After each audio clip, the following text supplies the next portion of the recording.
अनवर पाशा आपके पास आ रही हूं। प्रोफेसर साहब जरा बताइए, ये जो बयान बार बार आते हैं और ये बयान ऐसा लगता है कि एक मैच चल रहा है, उसके डेथ ओवर्स चल रहे हैं और बॉलर्स को पता है कि अगर हमने अभी आउट नहीं किया तो फिर यही वाले बैटिंग करेंगे, हमारी बैटिंग ही नहीं आएगी। ये वो वाली परिस्थिति लग रही है, तो आपको कुछ भी करके इन्हें रोकना है। सुचरिता जी, सबसे पहले तो मैं रामनवमी के पावन अवसर पर, कल रामनवमी है, तमाम देशवासियों को अपनी तरफ से शुभकामनाएं देना चाहता हूं। राम जी सबके हैं, पूरे देश के हैं, विश्व के हैं, इस पूरे वसुधा के हैं। पेटेंट नहीं है। बीजेपी राम जी का पेटेंट करना चाहती है, श्री रामचंद्र जी का। हम ये करने नहीं देंगे। हम इस देशवासी राम जी को जाहिर है कि उसी तरह से हम उनमें आस्था रखते हैं और पूरे देश की जनता राम जी के इस जन्म अवसर पर जाहिर है कि उत्सव मनाएगी और मना रहे हैं सब, हम सब लोग मनाएंगे।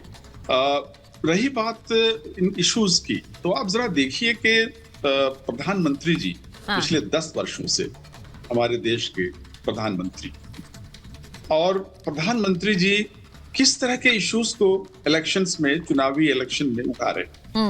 ये किसने उठाया? ये जो संविधान की बात है, ये कब इनका रिएक्शन आया? हमारे शीर्ष नेता श्री लालू प्रसाद यादव जी ने जब ये कहा कि खबरदार, किसी ने अगर बाबा साहब अम्बेडकर के बनाए हुए संविधान की तरफ नजर उठाया, बदलने की कोशिश की, हम उसकी आंखें निकाल लेंगे। ये जब ये दृढ़ता आई है पिछड़े वर्गों की तरफ से, देश के जनतांत्रिक जनता की तरफ से ये दृढ़ निश्चय आया है, और इस दृढ़ निश्चय के डर से प्रधानमंत्री जी को ये कहना पड़ा कि हम संविधान नहीं बदलेंगे। मोदी ही नहीं, अगर बाबा साहब अम्बेडकर भी आ जाए तो संविधान नहीं बदलेंगे।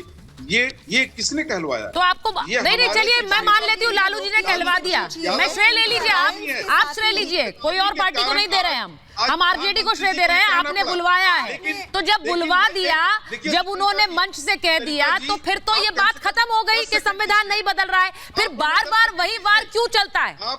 चरिता जी, आप हमें 10 सेकंड दीजिए। बोलिए 10 सेकंड। संविधान के बारे में दुनिया जानती है, देश पूरा जानता है कि संविधान के बारे में कोई आस्था भारतीय जनता पार्टी की संविधान में नहीं है, कोई विश्वास भारतीय। ये बहुत बड़ा आरोप लगा रहे हैं आप। ऐसे कैसे बोल सकते हैं कि किसी की संविधान में योगदान नहीं है? नहीं, प्रोफेसर साहब, ये आपके बारे में वो बोल सकते हैं, आप उनके बारे में बोल सकते हैं, लेकिन ये कहना कि किसी की आस्था नहीं है संविधान में तो बहुत बड़ा आरोप है। मैं इस पर बात कर लेती हूँ। एक बड़ी खबर है, जरा अपने दर्शकों को बता दूं कि रणदीप सुरजेवाला पर चुनाव आयोग की कार्रवाई हुई है। आपको याद होगा हेमा मालिनी पर जो बयान उन्होंने दिया था, रणदीप सुरजेवाला पर अगले 48 घंटे प्रचार करने पर बैन लगा दिया इलेक्शन कमीशन ने।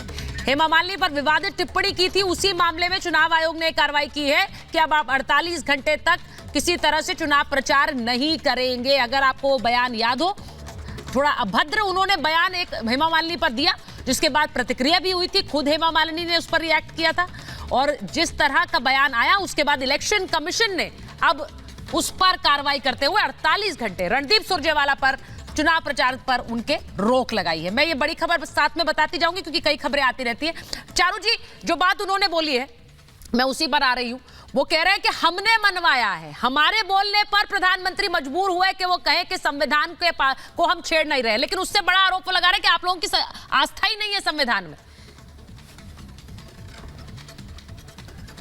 देखिए, मैं आपको 2 बातें यहाँ पर बताती हूँ। सबसे पहली बात कि अगर इनकी बातें इतनी चलती हैं तो अपने खुद के अलायंस के साथ ही कांग्रेस को कह देते कि अपने मैनिफेस्टो में, अपने घोषणा पत्र में ना लिखें कि हम अगर जीत गए तो संविधान को बदल देंगे। इनके खुद के साथी कह रहे हैं, ये यहाँ बैठकर बड़ी बड़ी बातें कर रहे हैं। इनसे पूछो, इतना इनको बोलने का शौक है तो सबसे पहले राहुल गांधी को, सोनिया गांधी को, खड़गे जी को बोल कर आते और कहते कि मैनिफेस्टो में ये बात मत लिखो कि संविधान बदल दोगे।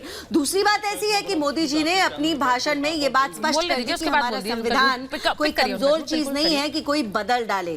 ठीक है, एक बात और है, यहाँ पर जिस तरीके के फेक एजेंडा ये बार बार उड़ाते हैं, इनको लगता है जनता को समझ में नहीं आता।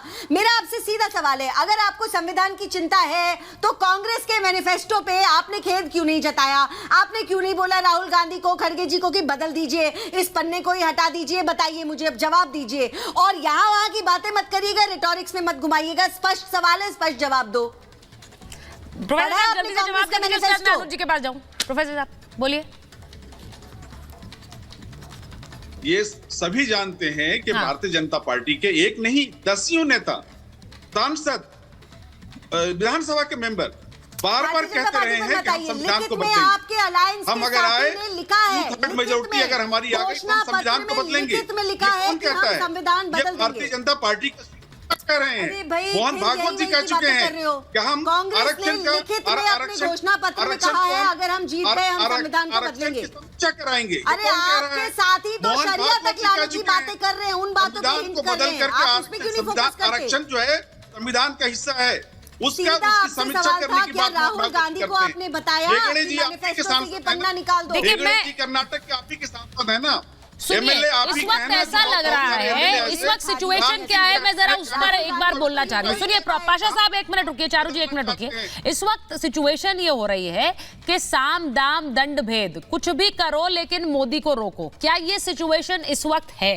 ये इसलिए पूछ रही हूं मैं विशाल जी, क्योंकि वहां एक तरफ ये तानाशाही वाला वार, जो ऐसा लग रहा है एक कॉमन स्क्रिप्ट है विपक्ष के नेताओं की, जिन्होंने अब ये तय कर लिया है कि मोदी आएंगे तो तानाशाही लाएंगे, वो डेमोक्रेसी खत्म करेंगे, ऑटोक्रेसी लाएंगे, मोदी आएंगे तो हमेशा के लिए वो काबिज रहेंगे सत्ता पर। ये प्लान लेकर आ रहे हैं। आम आदमी को जो गांव देहात में बैठा है उसे नहीं समझ आता।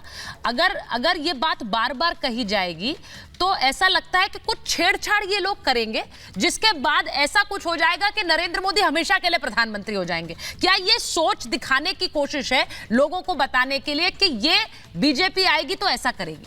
सुचारता जी, ये एक इनकी अपनी कपोल कल्पित कल्पना है। ये एक नैरेटिव सेट करना चाहते हैं आदरणीय प्रधानमंत्री। ये हो सकता है कि नहीं हो सकता, बताइए। कदापि नहीं हो सकता। It can never be happen सुचारता जी, क्योंकि ये भारत की जनता जनार्दन है। वो देख रही है कि किस प्रकार से प्रधानमंत्री जी ने पिछले 10 वर्षों में वो मुकाम हासिल किए हैं, भारत को उस ऊंचाई तक लेकर गए हैं कि जहां पर पिछले 7 दशकों तक इनकी सरकार में नहीं हुआ। मैं ये अभी एक झूठा नैरेटिव देखिए, अभी हमारे कांग्रेस के प्रवक्ता कह रहे थे कि हमारे खाते को सीज कर रहे हैं, इक्वल फील्ड नहीं दे रहे हैं। देखिए नैरेटिव कैसे सेट करते हैं। पूछिए इनसे, इनकम टैक्स आप नहीं जमा करोगे तो क्यों नहीं? क्योंकि वही सामंती सोच, तानाशाही सोच हम नहीं देते। आम आदमी टैक्स पे करेगा, आप नहीं पे करोगे। नंबर 1, आज का तो है नहीं वो।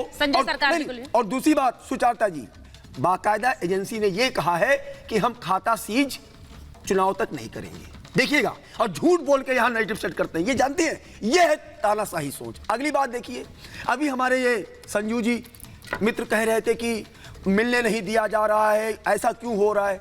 भैया, आम आदमी की बात करोगे और ट्रीटमेंट चाहोगे वीवीआईपी। जब देखिए तो तानाशाही सोच, जिद देखिए, बाकायदा माननीय न्यायालय टिप्पणी कर रहा है, कह रहा है कि अरेस्ट इलीगल नहीं है। अरे जो नियम कानून बने हैं उसके तहत जेल मैनुअल होगा, उसके तहत परमिशन दिया जाता होगा, लेकिन नहीं, वो भी हमारे हिसाब से हो। अब बताइए, तानाशाही सोच, सामंती रवैया ये लोग कर रहे हैं क्या आदरणीय प्रधानमंत्री जी कर रहे हैं? कि जब अभी आपने चलाया ना, उन्होंने कहा कि संविधान के प्रति आस्था और छेड़छाड़ तो डॉक्टर भीमराव अंबेडकर जी भी नहीं कर सकते।